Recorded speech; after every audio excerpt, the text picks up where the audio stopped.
एहसास न्याय का सबके लिए, आकाश न्याय का सबके लिए।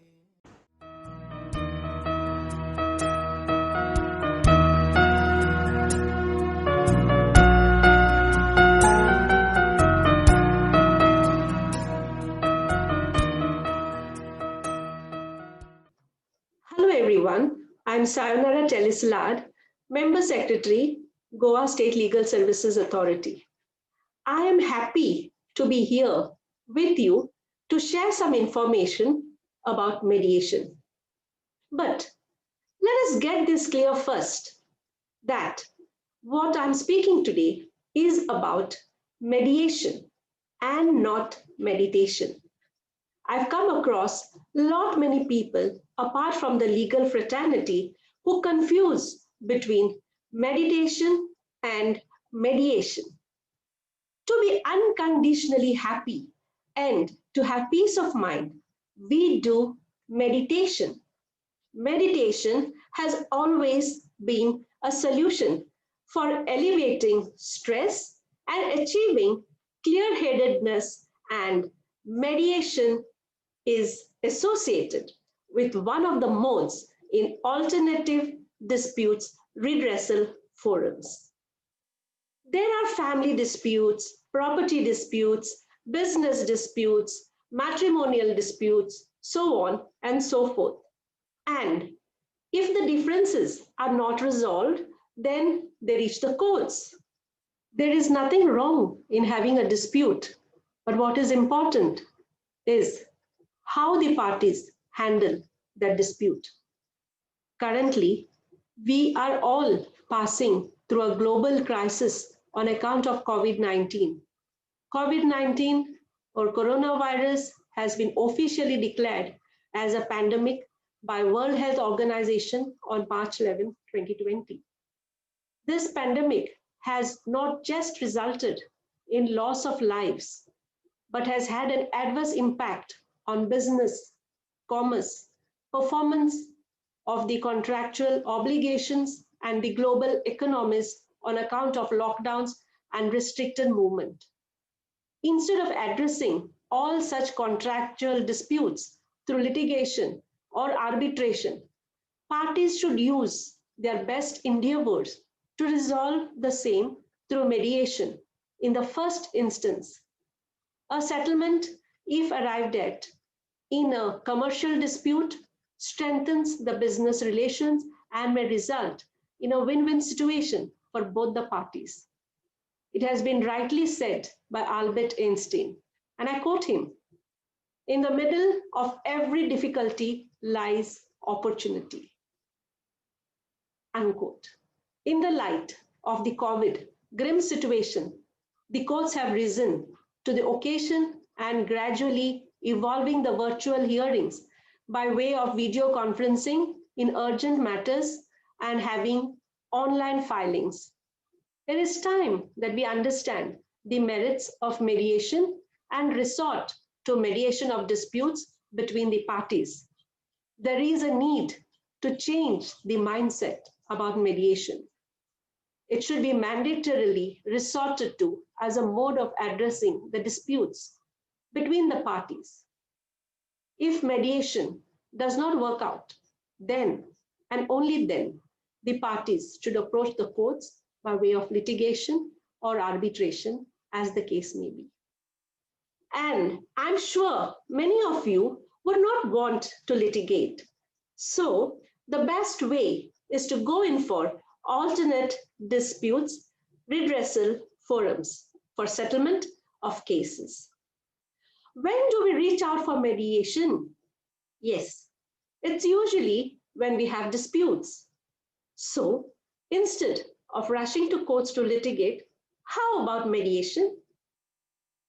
Well, mediation is voluntary negotiation between parties in which a neutral third party, who is the mediator, assists the parties in arriving at a settlement of their disputes outside the court. It is important to note that the decision making powers remain with the disputing parties, with the mediator acting as a buffer to bring them to an understanding. So, what is mediation in short? Mediation is voluntary, inexpensive, parties decide the outcome, it is cordial and a win-win situation. Now, mediation first came to be legally recognized as a method of dispute resolution in the Industrial Disputes Act 1947. But it was in the year 1999 the Code of Civil Procedure Amendment Act was passed by the Parliament, which provided for Section 89 in the Code of Civil Procedure 1908, which allowed the courts to refer pending disputes to alternate dispute redressal forums, ADR in short, for settlement of cases. Now, under this, the court could refer cases for arbitration, conciliation, judicial settlement through lok adalat or mediation. Now, the Civil Procedure Mediation Rules 2003 provides for mandatory mediation under Rule 5 and the subclause, which allows the court to refer cases for mediation. Under Section 12A of the Commercial Courts Act, pre-institution mediation is a must. So, before filing a suit, you have to go in for pre-institution mediation. Some other acts which mandatorily requires mediation are Micro, Small and Medium Enterprises Development Act 2006, Real Estate Regulation and Development Act 2016. And just see the benefits. The process is completed within 3 months and it can be extended by 2 months. There is 60 days time to appeal. And in the normal mediations, the mediation process is required to be completed within 60 days. And if it needs to be extended, then another 30 days period is allowed. It's so wonderful indeed that in such a short time span, the case, if it is successfully mediated, gets disposed of. Now, in India, mediation is divided into 2 categories. That is, we have the court-referred mediation and private mediation. Now, what happens in court-referred mediation? The court may refer a pending case for mediation under Section 89 of the Code of Civil Procedure 1908. As soon as the case is filed, the parties are provided with a number of ADR options, out of which they must select and pursue. Under court-annexed mediation, the mediation services are provided by the court as part of the judicial system.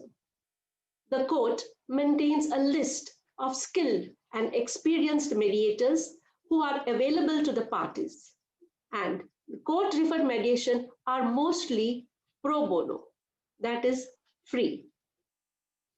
In private mediation, qualified personnel works as mediators on a fixed fee basis. Anyone from courts to the general public to corporates as well as the government sector can appoint mediators to resolve their dispute through mediation. Recourse may also be taken to private mediation in pending cases or pre-litigation disputes. Now, all of you will want to know which cases are suited for mediation or for ADR. The following cases are normally suited for alternate disputes redressal forums. That is, all cases relating to trade, commerce and contracts, including disputes arising out of contracts, disputes relating to specific performance, disputes between suppliers and customers, disputes between bankers and customers, disputes between developers and builders and customers, disputes between landlords and tenants, licensor and licensees, disputes between insurer and insured. All cases arising from strained or soured relationships, including disputes relating to matrimonial cases, maintenance, custody of children. Then also there are disputes relating to partition, division among family members, then disputes relating to partnership among partners. Then again, we have all cases where there is need for continuation of pre-existing relationship in spite of disputes, that is disputes between neighbors relating to easementary rights, encroachments, nuisance, then disputes between employers and employees, disputes among members of societies, associations, apartment owners associations, then again, all cases relating to tortious liability, including claims for compensation in motor accident and other cases. All consumer disputes, including disputes where a trader, supplier, manufacturer, service provider is keen to maintain his business, professional reputation, and credibility or product popularity. The suitability or unsuitability of the case for reference to mediation is not exhaustive or rigid. Now, which cases are unsuited for alternate disputes redressal forums? They are cases like representative suits under Order 1 Rule 8 CPC, which involve public interest or interest of numerous persons who are not parties before the court. Disputes relating to election to public offices, cases involving grant of authority by the court after inquiry, for example, suits for grant of probate or letters of administration. Then there are cases which involve serious and specific allegations of fraud, fabrication of documents, forgery, impersonation, coercion, etc. These cannot be referred to ADR. Then we also have cases requiring protection of courts, for example, claims against minors, DTs, and mentally challenged, and suits for declaration of title against the government, cases involving prosecution for criminal offenses. Yes, these cases cannot be sent for ADR or for settlement of the case. Now, I'm sure you would like to know how the mediation process works. First of all, we have the convening the mediation process, that is reference to ADR by the court. Here the court directs the parties to opt for any of the modes of alternative disputes redressal forums, that is arbitration, conciliation, judicial settlement through Lok Adalat, or mediation.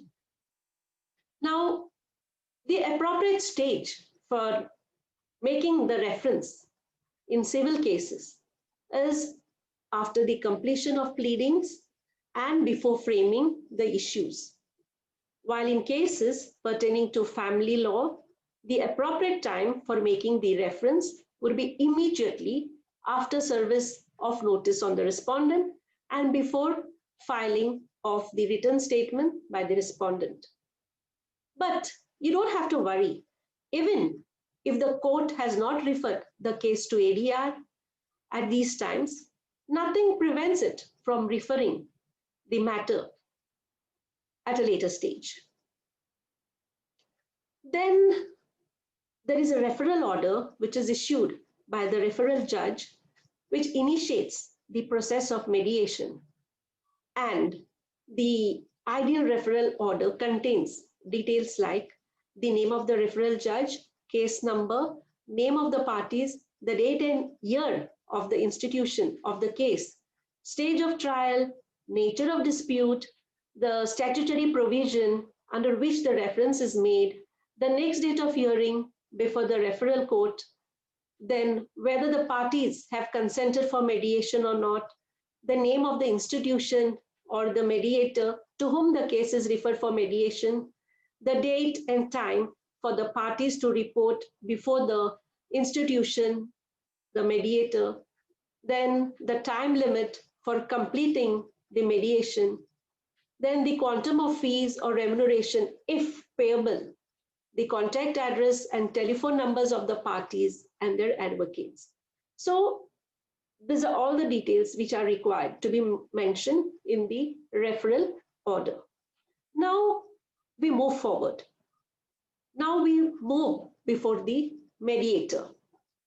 So once the date is fixed by the court to the parties to present themselves before the mediator, then the mediator takes over and the mediator starts with the introduction or the opening statement, as they say. The mediator will ensure that the parties and their counsels are present at the time of the commencement of the mediation process. The mediator will introduce himself and speak about his qualifications, and he will repose faith in the mediation process. He will request the parties to introduce themselves. He will attempt to develop a rapport with them, gain their confidence and trust. The motive is to create a constructive environment conducive to negotiations and motivate the parties for an amicable resolution of their disputes. The mediator, he establishes a control over the mediation process. There is no standard set of rules that have to be followed. Mediation procedure is very flexible. Now, in the opening statements, the mediator will explain to the parties the concepts, the processes, the stages of mediation, the role of the mediator, the role of the advocates and the parties, the advantages, and how the mediation process takes place. The mediator will confirm that the parties have understood and will give them an opportunity to get their doubts cleared. Then the parties will say that they have understood the whole process of the mediation, and when everything is clear, it is only then that the process starts. Now, there is this setting of the agenda. It's very important. And the setting of the agenda is an important duty which is imparted on the mediator in order to shed clarity on the mediation proceedings and remove vagueness. The mediator may mention the time and the venue for the negotiation sessions, along with the issue between the parties, so that it can be discussed.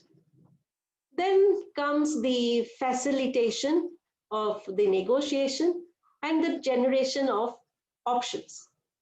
We have the joint session here, and the purpose of the joint session for the parties is to gather the information in respect of the dispute. The mediator provides an opportunity for the parties to hear each other and understand each other's perspectives, relationships, and feelings. Then the parties are allowed to explain their case in their own words, followed by the presentation of the issues. The mediator encourages communication and asks questions to elicit information. Then there are the separate sessions, and the separate sessions are meant for the mediator to understand the dispute at a deeper level. It provides the parties with a forum to further vent their feelings and disclose confidential information they do not wish to share with the other parties. So thereafter, we have the reaching of the settlement and the closing. Now, by helping parties to understand the reality of their situation and give up rigid positions, the mediator creates creative options for settlement. As I already said, the mediator acts as a buffer. It is the parties who will negotiate among themselves. The parties negotiate through the mediator until a solution mutually acceptable to all the parties involved results. The mediator directs the parties to a solution which he believes will satisfy the underlying interests of the parties. So there is the negotiation process, and then finally, after the negotiations are over, if it is successful, comes the closing. And once the terms of settlement have been agreed to, the parties reassemble and the mediator will confirm, and the terms of the settlement will be put in writing, and the parties and the mediator will sign this agreement. The settlement which has taken place has the binding nature of a contract and is enforceable in a court of law. But you need to pay a little attention to this part. In case no settlement is reached between the parties, the case is written to the referral court, simply stating failure to settle. It's very important to understand that the proceedings of the mediation are kept confidential and cannot be revealed even to the referral court. The closing is a statement of the case by filing the terms of settlement, which is thereafter forwarded to the concerned court. That is, if the matter has been settled. Now, what are the advantages of mediation?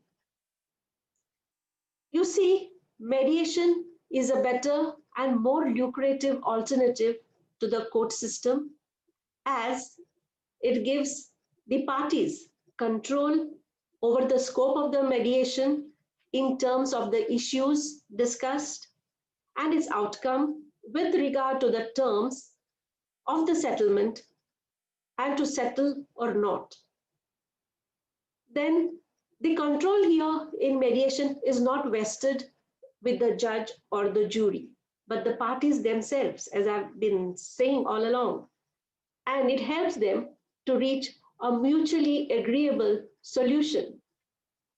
When the parties themselves agree to the terms of the settlement, there is compliance of the terms.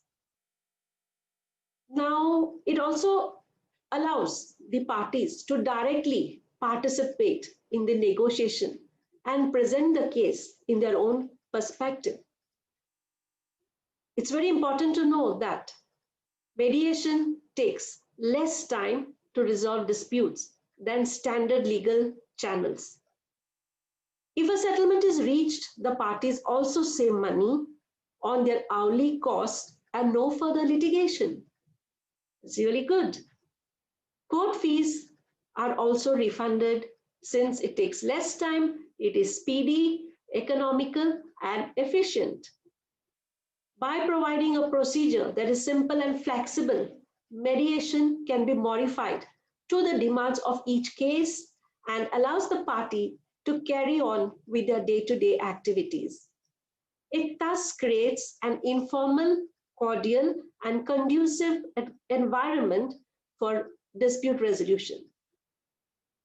Finally, mediation promotes finality in dispute resolution, as there is no scope for an appeal, a revision, or further litigation on the successful conclusion of mediation. So then, can the mediation agreement be challenged?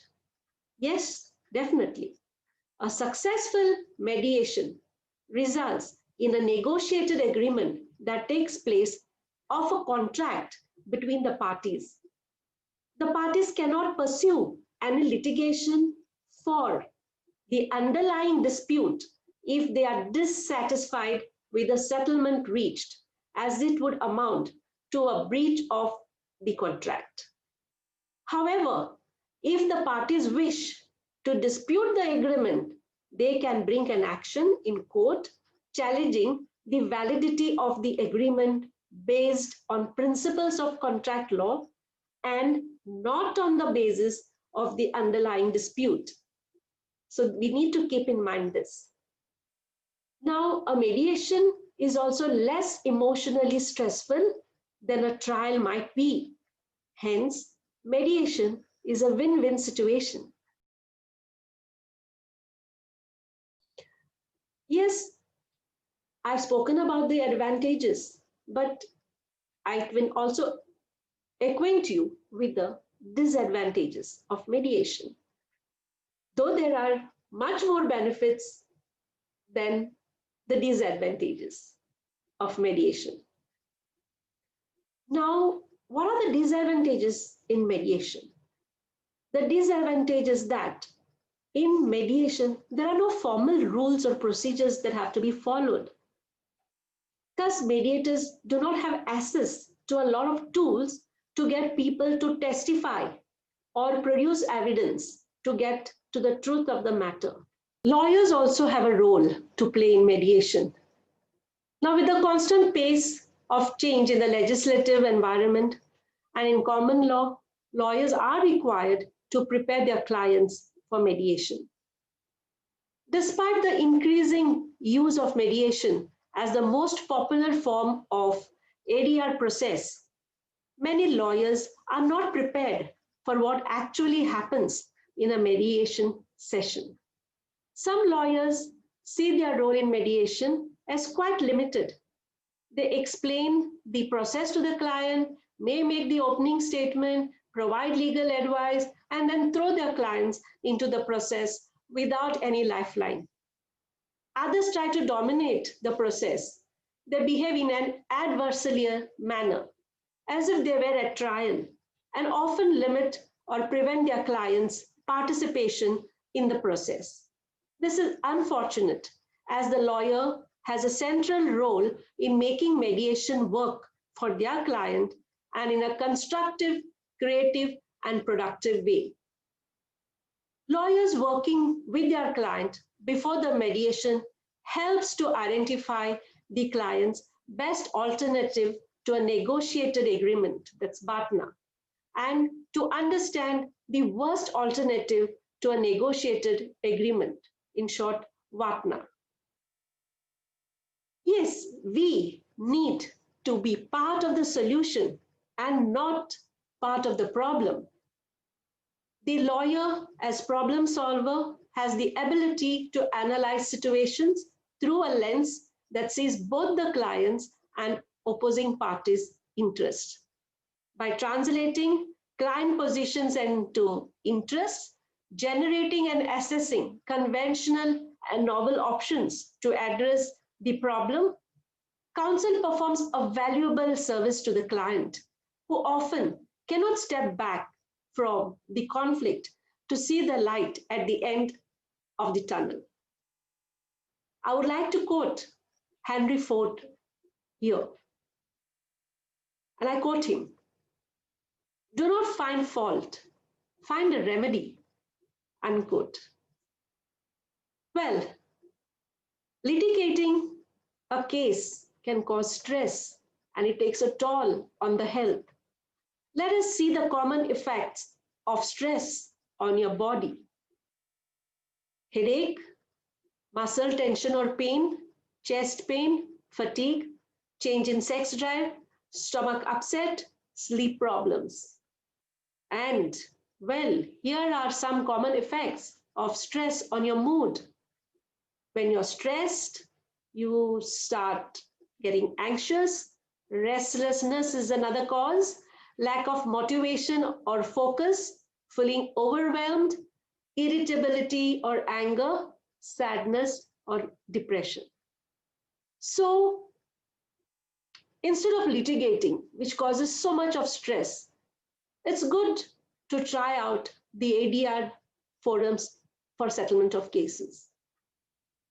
Ultimately, all of us want to be happy, peaceful. Happiness is the meaning and the purpose of life, the whole aim and end of human existence. These are the words of the ancient Greek philosopher Aristotle. And he said these words more than 2000 years ago, but they still ring true today. Emerging research shows that being happier doesn't just make you feel better, it actually brings a host of potential health benefits. So, in order to take mediation ahead and use it in the best possible manner, it is important to spread its awareness amongst the public. Many relationships can be saved through mediation, and also the burden of cases upon the courts will reduce. Lack of public awareness about non-adversarial modes of dispute resolution is the key reason people are inclined to the adversarial process by default.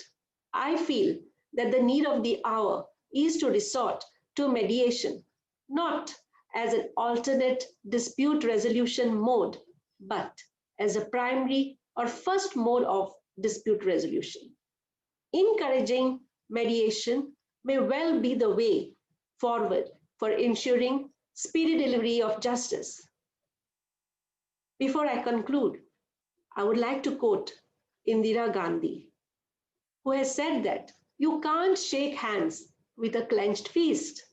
How right she is. We need to be receptive and put effort in trying to settle the dispute. And before rushing to the courts next time, how about mediation? Thank you for giving me a patient hearing. Namaste.